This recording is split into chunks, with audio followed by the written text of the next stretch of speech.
Hai 2025 hiking seorang-seorang ni. Tu nampak tak mau join. Daily Hackers, hari ni kita pergi mana?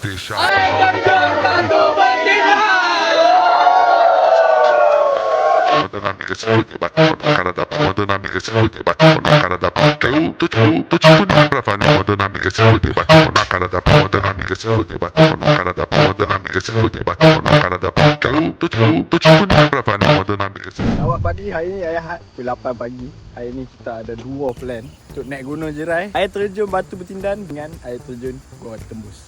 So jom. Organizer saja yang bukan guide organizer je. Oi, ada sponsor bai. Oi, ayat Houseboat bai. Houseboat nanti collect lah. Kami nak pergi hiking. Hisham nombor 16. Ini saya punya task menyapu orang dengan mat. Berapa ramai. Apa 56 kita bawa ustaz ni. So saya tengok keropok sampai kat atas. Kalau kelajuan macam ni tak berhenti, nampaknya kita akan sampai dalam sejam lebih. Wah. 8 minit. Oh. Macam mana nak siap ni? Sebab dia bagi coklat kat saya tunggu dia. Penyapu paling guna. Penyapu paling guna. Lah 20 nak. Kalau macam ni mungkin lepas Zuhur baru sampai. Nah. 9.35 kita dah sampai dah. Geram ni. Tapi kena panjat macam ni lah. Tapi naik macam biasa dia berhenti. Okey. 9.45. Kira ni officially 10 kali kami berhenti untuk naik. So 10.16 kami duduk rehat dulu.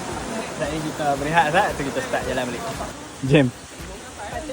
Ingat dah suruh pergi dulu, dia ada kat depan tu. Dia duduk sana ni.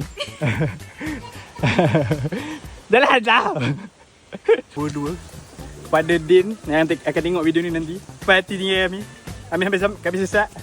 Din, ni semua punca. Tarik balik badan salah Din, salah Adam. So 10.48 pakai jumpa pokok yang ada ni.